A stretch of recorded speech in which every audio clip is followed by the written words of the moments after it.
warahmatullahi wabarakatuh. Nama saya Ivan Bayhaki Pramana, saya dari kelas 9B. Hari ini saya akan menceritakan tentang kisah seorang anak tunanetra penghafal Al-Quran.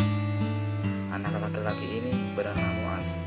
Ia berasal dari Mesir dan usianya adalah 11 tahun. Ia mengalami kebutaan pada matanya.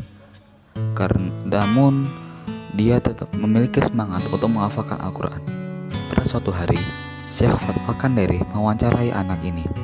Ia bertanya bagaimana ia belajar Al-Quran dan kebutaannya. Semangatnya untuk menghafal ayat-ayat Allah SWT yang mulia membuat langkah kakinya ringan untuk pergi ke tempat gurunya. Saya yang datang ke tempat Syekh, kata Muaz. Syekh pun bertanya, berapa kali dalam sepekan? Muaz pun menjawab, 3 kali dalam sepekan. Jawaban anak ini kan membuat terkejut ketika anak ini memberitahu Syekh Fuad Al-Kandari bahwa Syekh yang mengajarinya Al-Quran hanya mengajarinya 1 ayat per hari. Pada awalnya hanya 1 hari dalam sepekan. Lalu saya mendesak beliau dengan sangat agar tambah harinya, sehingga menjadi 2 hari dalam sepekan. Syekh saya sangat ketat dalam mengajar. Beliau hanya mengajarkan 1 ayat saja setiap hari, ujarnya. 1 ayat saja? Respon beliau terkejut, takjub dengan semangat baca anak ini. Dalam 3 hari itu, ia khususkan untuk belajar ayat-ayat suci Al-Quran, hingga ia tidak bermain dengan kawan-kawan sebayanya. Yang lebih mengagumkan adalah pernyataannya tentang kebutaannya. Ia tidak berdoa kepada Allah SWT agar mengembalikan penglihatannya. Namun, rahmat Allah SWT yang ia harapkan. Dalam sholatku, aku tidak meminta kepada Allah SWT agar Allah SWT mengembalikan penglihatanku, katanya.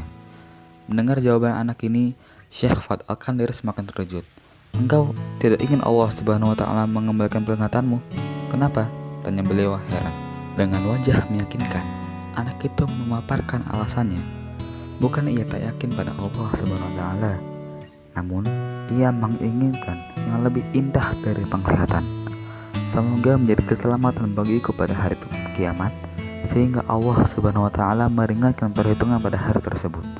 Allah SWT akan menambahkan nikmat penglihatan. Apa yang telah engkau lakukan dengan penglihatanmu? Saya tidak malu dengan cacat yang saya alami. Saya hanya berdoa semoga Allah SWT meringankan perhitungannya untuk saya pada hari kiamat kelak, papar Muaz dengan tegas. Mendengar kalimat anak ini, semua terdiam.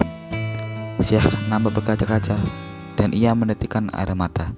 Begitu juga dengan para kru dan pemirsa di TV. Pada saat ini, saya teringat banyak kaum muslimin yang mau melihat, namun bermalas-malasan dan menghafal Al-Quran.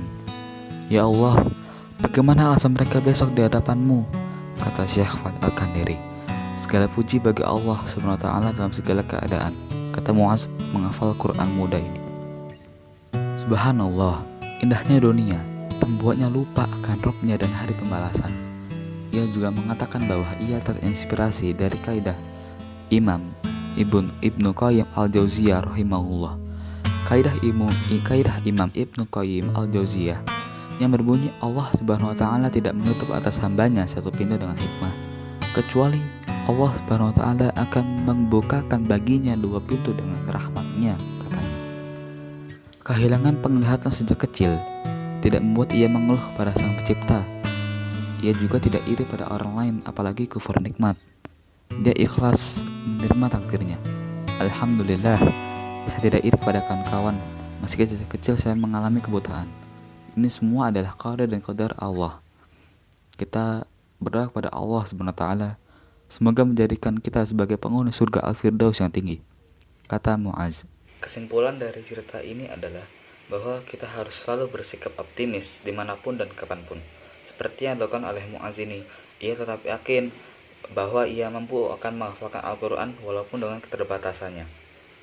Nah, dan manfaat dari bersikap optimis ini adalah akan menjadikan tantangan dalam menghadapi suatu persoalan dan menjadi pematangan bagi dirinya untuk menjadi lebih baik lagi. Kemudian kebalikannya adalah sikap pesimis. Nah, dampak dari sikap pesimis ini adalah membuat semangat kita menghilang, kemudian merasa bahwa diri kita ini tidak berguna.